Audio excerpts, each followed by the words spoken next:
Dios les bendiga a todos de una manera muy especial. En este día quiero dar gracias, como siempre, gracias por la vida, gracias por los alimentos, gracias por la comida, gracias por el techo. Dar gracias a Dios por lo bueno que es y sigue siendo con nosotros. Quiero en el día de hoy, en esta reflexión, hablar sobre el temor a Dios. Creo que esto es muy importante. No estoy hablando de miedo. Temor a Dios. Temor reverencial.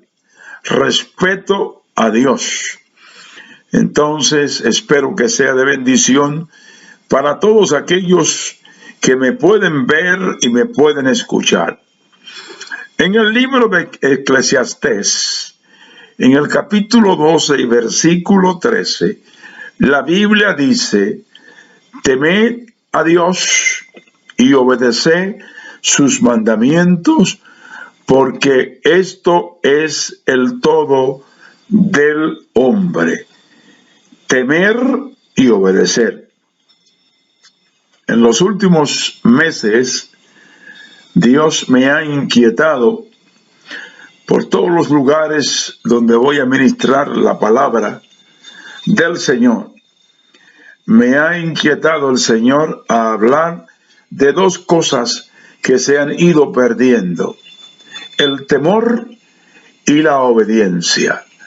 Y son dos cosas, pero muy, muy importantes, importantísimas, porque el obedecer a Dios y el temor a Dios nos impide, nos protege y hace que nosotros no vayamos por un desfiladero erróneo, por un desfiladero de muerte.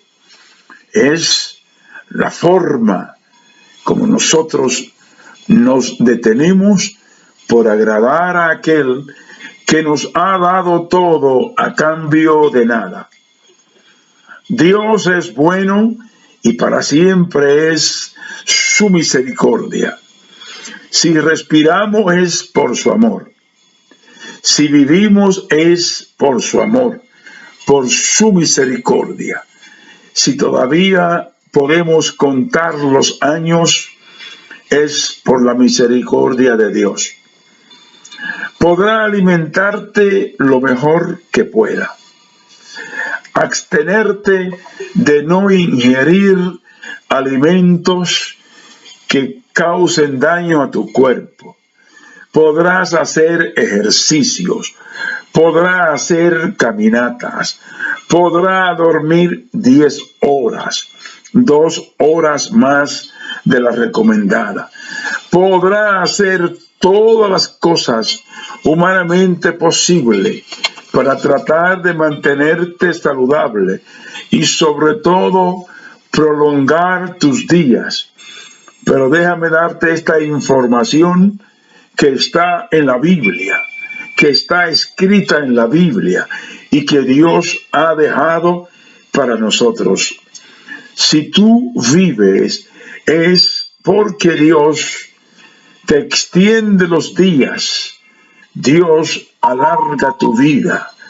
Dios ha determinado los años que tú vas a vivir. Y quien te da ese privilegio de vivir no es las cosas que humanamente tú haces, porque ningún ser humano sabe el día, la hora, el año, el lugar, cuando tenga que dejar el planeta Tierra y dejar de existir como un ente humano.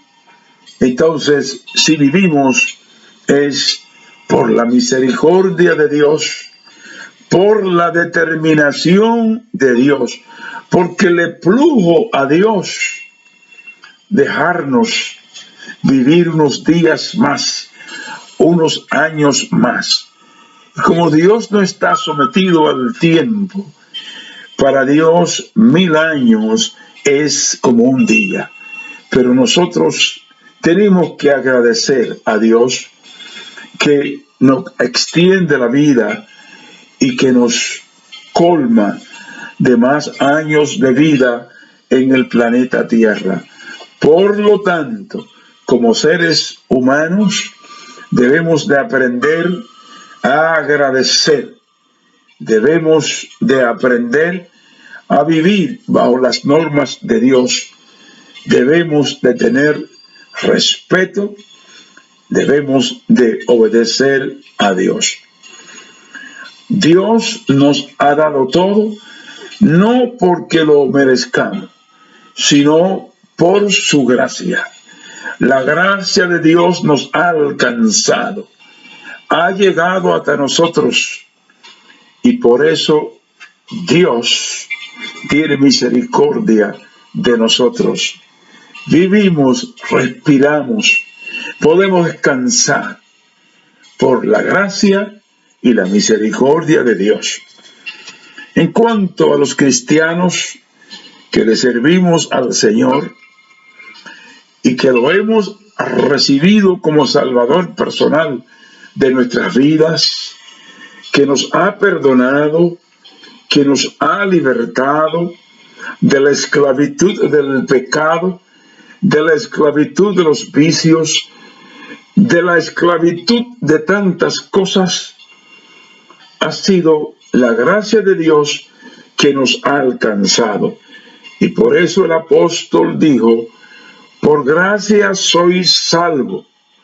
Y esto no es un don de vosotros, sino de Dios. Por la gracia de Dios somos salvos. Dios nos ha alcanzado. Esto es maravilloso. Nuestras obras no pueden comprar a Dios. Lo que nosotros hagamos, no podemos humanamente hacer nada para comprar la gracia de Dios. No podemos hacer penitencias. No podemos hacer obras esperando que compraremos a Dios. La Biblia dice: no por obra, para que nadie se gloríe, porque una de las características de los seres humanos es cuando hacen un favor o hacen algo en favor de otros, llevarse la gloria y hablar del bien que han hecho para recibir loores de los demás. Sin embargo, en la salvación, en el perdón, en la reconciliación con Dios, es por gracia, porque somos merecedores de juicio. La Biblia dice: por cuanto todos pecaron, están destituidos de la gloria de Dios. Somos merecedores del castigo, somos merecedores de la condenación. Somos pecadores impenitentes que no podemos hacer nada por nosotros mismos, sino Dios por su gracia la extendió a través de nuestro Señor Jesucristo y nos alcanzó, y hoy podemos disfrutar de una vida en paz y en comunión con Dios. ¿Por qué he dicho todas estas cosas? Para hacer una pregunta: si verdaderamente somos agradecidos de Dios. Miraba yo una entrevista hoy en la televisión española, donde había un joven encuestando a algunos de los transeúntes, y la pregunta era: ¿cree usted en Dios? Y la respuesta de las personas entrevistadas era: no, no creo en Dios, creo en la ciencia. No, no creo en Dios, creo en las cosas científicamente establecidas. Las respuestas fueron negativas. No creían en Dios. El ser humano, por más años que quiera vivir, sobre la faz de la tierra, la Biblia dice que 70 años son los días del ser humano y 80 con muchos sacrificios, con muchos dolores, hasta 80. Cuando se pasa de 80 años, como lo han clasificado, de la tercera edad, la cuarta edad, la quinta edad, quién sabe hasta cuántas edades vamos a llegar. Pero después de 80 años, no se vive la vida igual.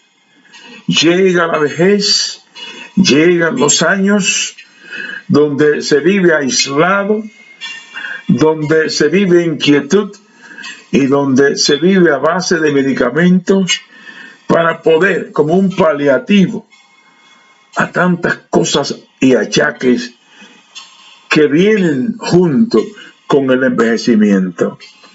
Verdaderamente le agradecemos a Dios. Muchos entrevistados no creen en Dios, sino en la energía. Y muchos dicen, le doy gracia a la vida. Un disparate que yo nunca he podido entender, por no dar gloria, honra y reconocer que el Creador es el Dios que nosotros servimos y que estás en los cielos. Los cristianos que hemos recibido a Cristo como Salvador, la Biblia dice que vivimos en el mundo, pero que no somos del mundo.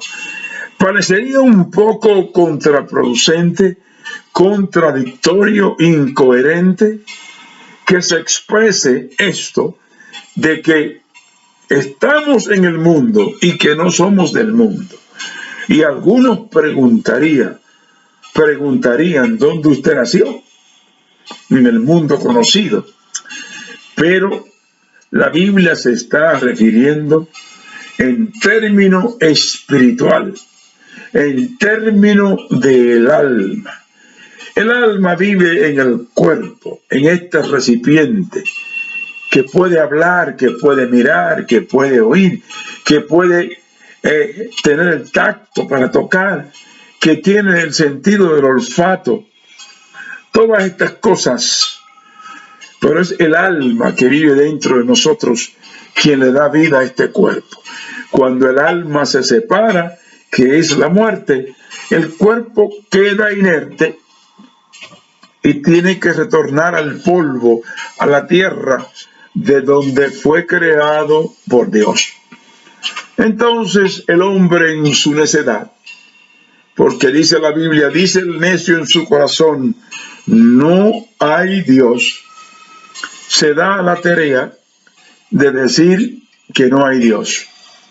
Pero nosotros que estamos en el mundo y hemos aceptado a Cristo, no somos de este mundo, porque Dios ha implantado en nosotros una ciudadanía nueva.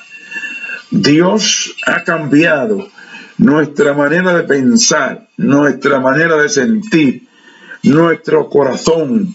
Dios lo ha cambiado. Somos criatura nueva. Y como dice Juan 14, Cristo dijo que Él se iba. Estaba casi cumpliendo ya su ministerio en la tierra. Faltaba poco para llegar a la cruz. Y Cristo dijo que Él se iba, pero que iba a preparar el lugar para que donde Él estuviese, nosotros también. La Biblia nos habla del cielo. La Biblia nos habla de vida eterna.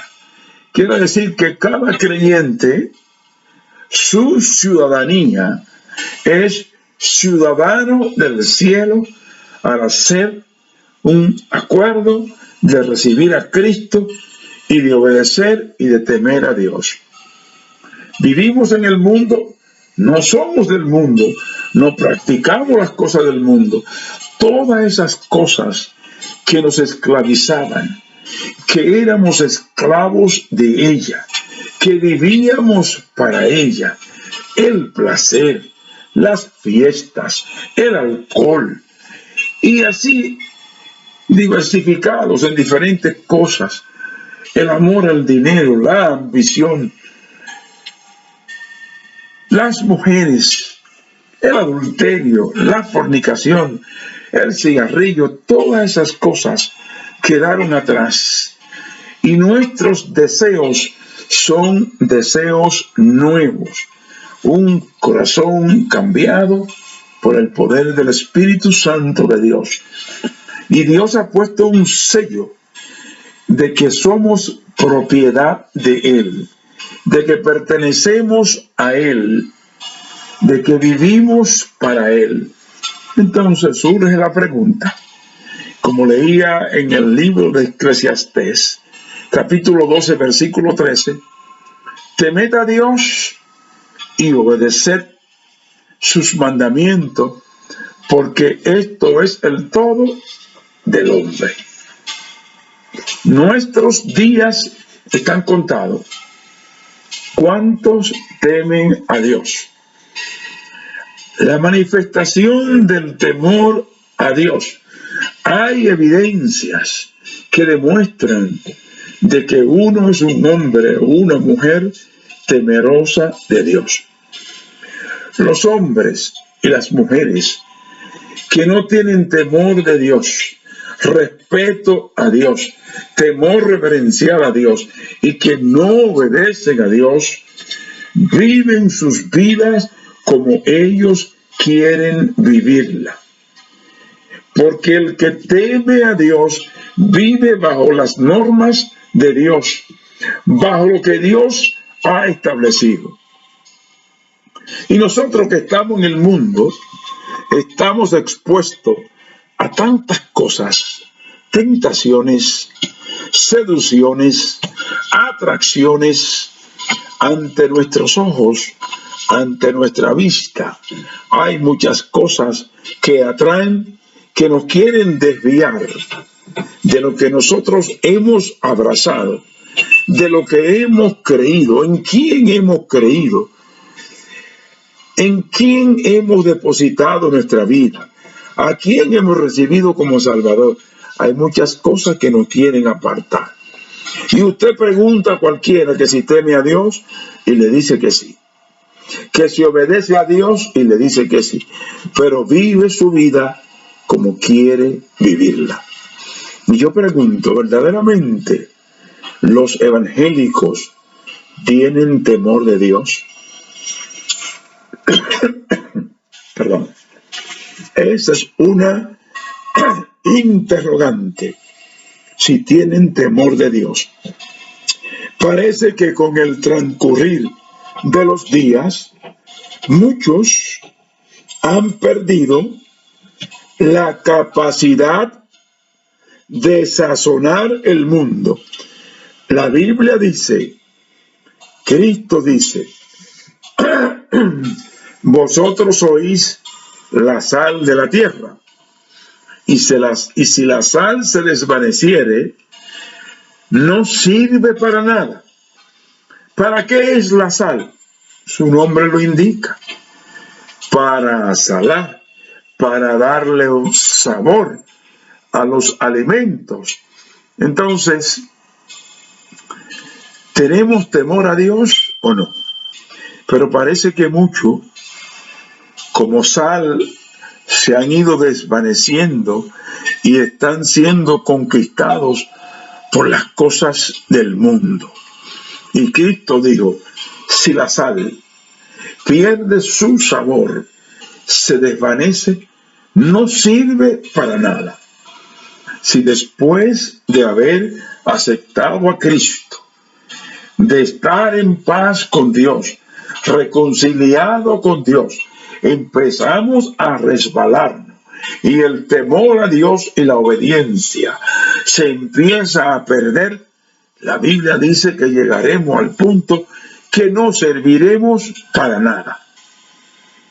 Somos sal de la tierra, no lo digo yo, no lo establezco yo, ni ningún hombre, eso Lo dijo el Señor Jesucristo. Las ofertas ocultas de Satanás, que el Señor lo reprenda, que son atractivas y seductoras. El mundo quiere arrastrar, como tiene arrastrado, quiere arrastrar a aquellos que le sirven a Dios. Por eso nosotros, el temor y la obediencia a Dios nos mantienen firmes para no dejarnos arrastrar. Hay cosas que vienen en una envoltura, como que parecen que son bendiciones y no son bendiciones, son trampas del enemigo para tratar de seducirnos y de atraernos. ¿Cuántos atractivos tiene el mundo que aparentemente no hacen daño, que aparentemente entrando en ellos no ofendemos a Dios, no disgustamos a Dios? Dios no se disgusta con nosotros. La Biblia dice que la amistad con el mundo es enemistad contra Dios o con Dios. Y todo lo que es enemistad contra Dios y que no le agrada a Dios, a nosotros también no nos debe de agradar. Dios sabe las cosas que nos hacen bien y Dios sabe las cosas que nos hacen daño, y por eso hace advertencia. La Biblia advierte de las cosas que agradan a Dios. El principio de la sabiduría es el temor a Dios. El hombre y la mujer sabia le temen a Dios. Ese es el principio de su sabiduría. Pero están los atractivos del mundo. Y los atractivos del mundo son muchos. En muchas ocasiones me han brindado tomarme una copa de alcohol. Yo nunca he tomado alcohol en mi vida. Y me dicen, eso no es nada. Trata de probarlo. Por ejemplo, las personas alcohólicas que entran en un programa para romper esa adicción, ese vicio al alcohol, uno de los consejos que le dan es mantenerse lejos del alcohol, aunque sea un traguito. Entonces, las cosas que hoy son grandes empezaron pequeñas. Y hay muchas cosas que tratan de seducirnos, de atraernos. Puede ser en el mundo de los negocios, puede ser en el sector femenino, las mujeres, pueden ser muchas cosas. La Biblia dice que la luz y las tinieblas no tienen comunión, que no hagamos yugo desigual con los infieles. ¿Por qué razón?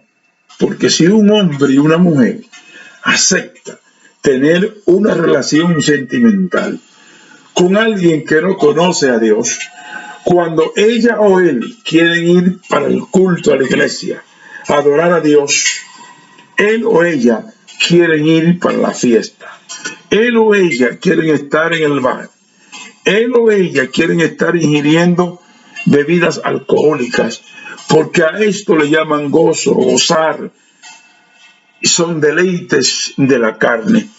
Por lo tanto, todas estas son ofertas ocultas de Satanás, atractivas a la vista y seductoras para hacernos pecar contra Dios. Y vienen con la envoltura como que son bendición. Y hoy se ha vendido, y yo estoy de acuerdo con lo que voy a decir, se ha vendido la idea de que nosotros, para ser salvos, no podemos humanamente hacer nada.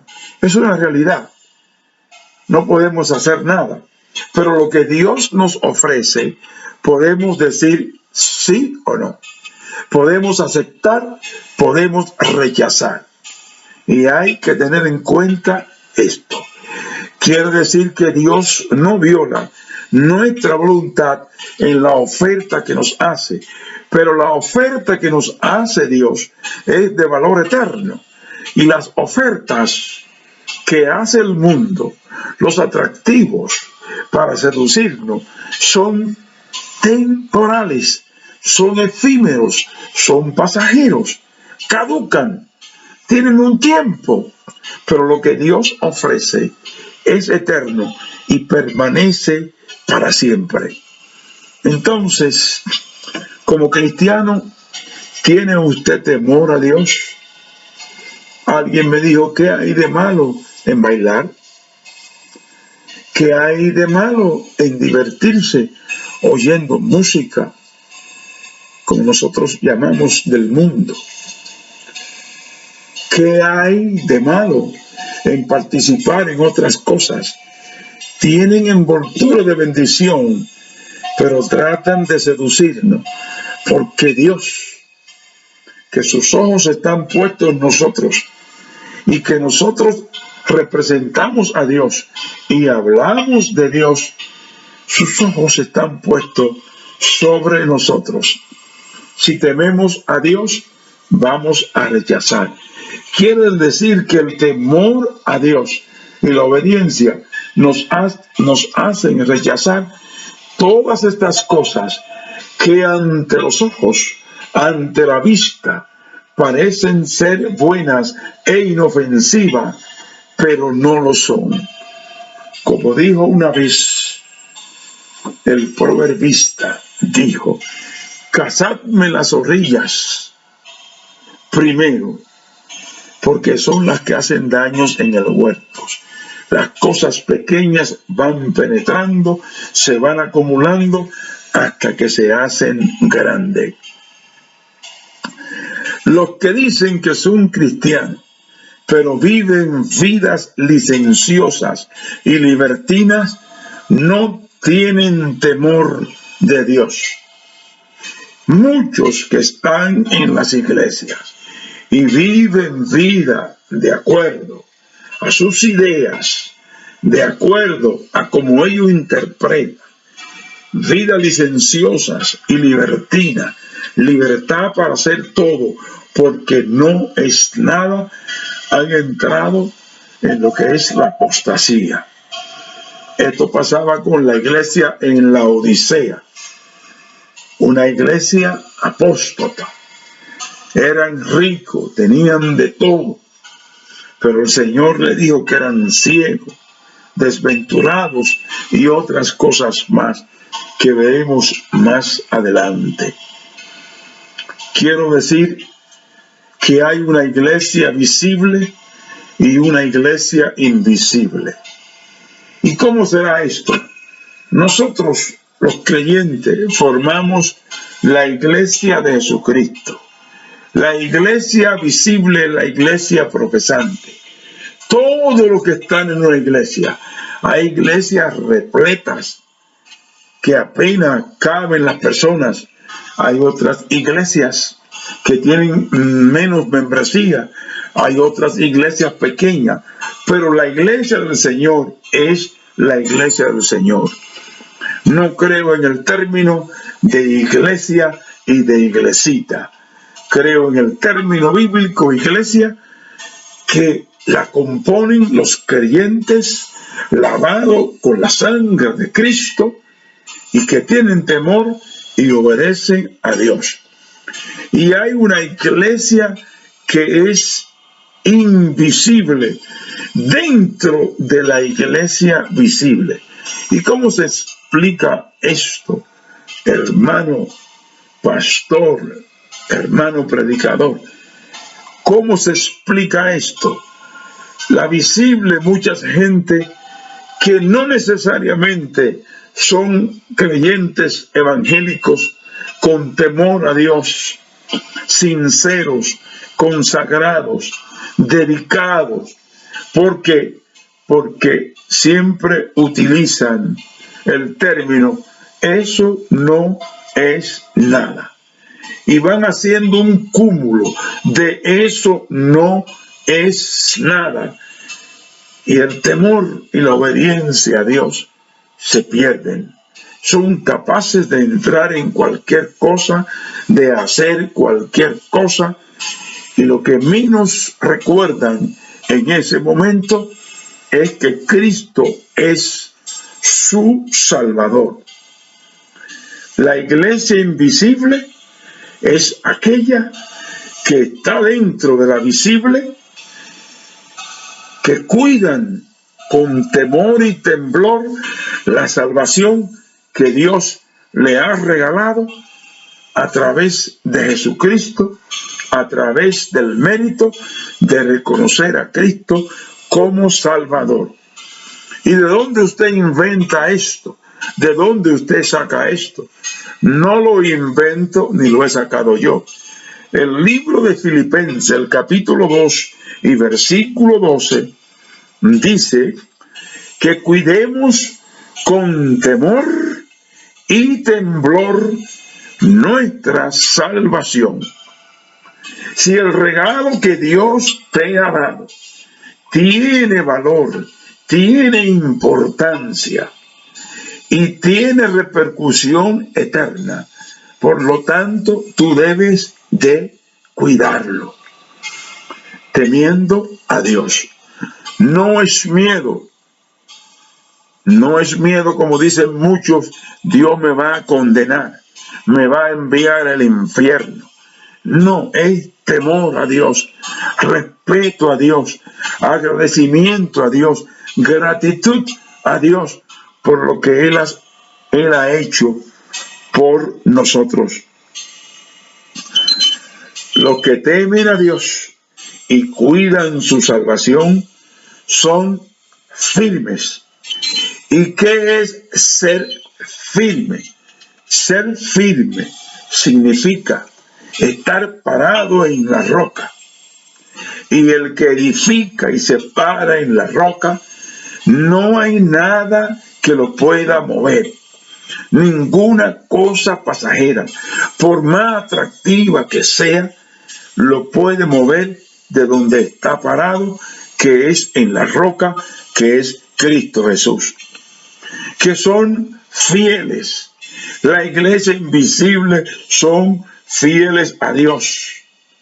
Si somos fieles, Él es fiel. Si somos infieles, Él permanece fiel. No contaminados.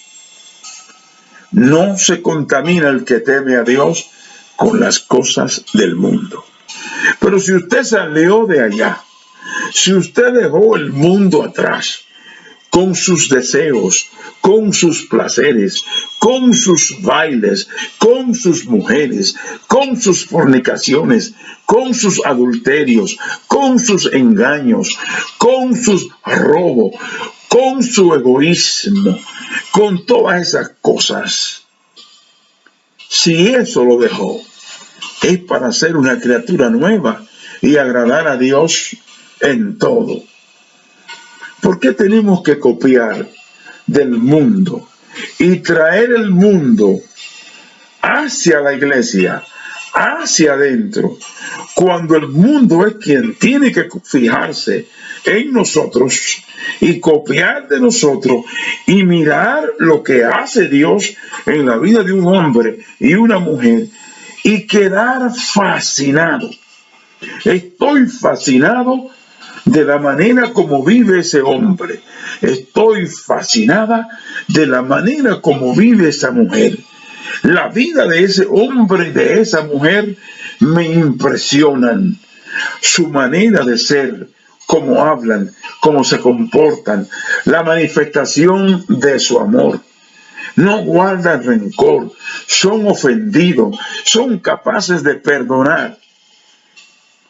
Deben de estar fascinados, pero hoy estamos copiando muchas cosas de fuera y trayéndolas adentro. Las cosas de dentro, lo que nosotros tenemos, los valores, lo que Dios ha depositado, es mucho mejor que todas las cosas que están allá afuera. Dios conoce las intenciones. Teme a Dios porque no puedes fingir. El temor a Dios no se puede fingir porque Dios te conoce por dentro y por fuera. No puede esconder tus intenciones de pecar. Todo el mundo puede ser tentado a pecar. Aún el hombre y la mujer más santos que puedan haber pueden ser tentados a pecar, pero Dios conoce la intención que tú no tienes deseo de hacer lo que te están tentando, lo que te presentan, porque tú tienes temor y obedece a Dios, y Dios conoce eso. Dios sabe quiénes tienen temor de Él. Dios sabe quiénes le temen y quiénes le obedecen. Los hombres miran las cosas de afuera, pero Dios mira las de dentro. Dios mira tus intenciones. Si ama, si eres sincero, si eres honesto, si eres dedicado. Dios sabe las cosas que te impulsan. Dios sabe si tú eres transparente. Dios sabe si en los negocios tú nunca tienes intenciones de engañar, porque Dios parte desde las intenciones.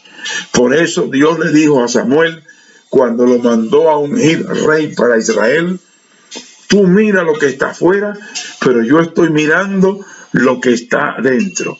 Ahora, lo que está dentro se refleja hacia afuera, se manifiesta hacia afuera. Los hombres miran lo de afuera, la fama, la grandeza, la prosperidad material. Y estas cosas están causando muchos escándalos porque muchos han caído en muchísimas trampas del enemigo que han ensuciado y han embarrado su testimonio. Teme a Dios sobre todas las cosas, porque no hay nada fuera de aquí. No hay nada más que el temor a Dios. Y nunca podrá engañar a Dios, porque Dios sabe lo que tú piensas y lo que tú tramas en tu interior. Por lo tanto, podrá fingir ante los demás, ante los hombres, las mujeres, la sociedad, ante tu familia, pero ante Dios jamás podrá fingir. Y ahí se muestra cuando uno es genuino. Cuando uno es genuino. Cuando Dios mandó al profeta donde Ezequías y le dijo que iba a morir, Ezequías le dijo a Dios: yo nunca te he fallado. Y le empezó a decir todas las cosas, lo genuino que él era. Y Dios mandó al profeta y le dijo: tus días han sido alargados. Le dio 15 años más de vida. Eso es Dios. Que tú puedas decirle a Dios: Señor, tú sabes que soy fiel, y que tú sabes en tu interior que tú eres fiel. Pero jamás podrá fingir. Podrá fingir a los demás en la iglesia, fingirle al pastor, a los hermanos, a los vecinos, pero a Dios tú no puedes fingirle. Cuando Dios se dirigió a la iglesia de la Odisea, le dijo: tú dices, yo soy rico, me he enriquecido y de ninguna cosa tengo necesidad. Y el Señor le responde 5 cosas, porque Dios lo conocía por dentro, por fuera y por dentro. Y le dice: eres desventurado, miserable, pobre, ciego y desnudo. Como cambian las gentes y se acomodan a las conveniencias personales sabiendo que la amistad del mundo es enemistad contra Dios, según dice Santiago, capítulo 4 y versículo 4. El testimonio de muchos que se llaman líderes es cuestionable y contraproducente. En público muchas veces escandalizan y disgustan por la falta de transparencia y de sinceridad. Dios conoce si eres santo o no eres santo, si eres apartado o no eres apartado, si está viviendo la vida o no está viviendo la vida que Dios demanda en su palabra. Muchos están en la autocomplacencia y en la autosuficiencia. Creen que pueden conquistar a Dios por ellos mismos y arreglar todas las cosas y viven la vida de acuerdo a ellos. Temed a Dios y obedeced su mandamiento, dice la palabra. El temor a Dios y la obediencia se han ido perdiendo. ¿Cuántas sorpresas habrán? Y las sorpresas muchas veces no son agradables. Hoy es el día de arreglar tu vida con Dios y de entrar en las filas de todos aquellos que temen a Dios. Y me despido de ti diciendo, teme a Dios y obedece sus mandamientos, porque esto es el todo del hombre. Fuera de ahí no hay más nada. Es lo que enaltece un hombre, lo que engrandece un hombre. No son sus riquezas, no son sus bienes, sus capacidades, sus títulos, su raza, su color, sus posesiones. El temor a Dios. El principio de la sabiduría es el temor a Dios. Todo hombre y mujer que teme a Dios es sabio. Continúa manteniéndote sabio. El que no teme a Dios y cree que Dios no lo hay, no es sabio. Perdone que le llame, que es bruto. Es bruto, no es sabio. El principio de la sabiduría es el temor a Dios. Espero que Dios te bendiga, que Dios te guarde y que si eres un hombre y una mujer temerosa de Dios, siga encauzado en esa línea. Si no temes a Dios, si no obedeces a Dios, hoy es tu oportunidad de decirle, Señor, te recibo, perdóname, porque quiero obedecerte, quiero tener temor a ti, que me va a evitar muchos problemas y muchas situaciones difíciles en mi vida. ¿Quieres decir que Dios te brinda la oportunidad de perdonarte recibiendo a Cristo? Oremos. Si quieres repetir conmigo la oración.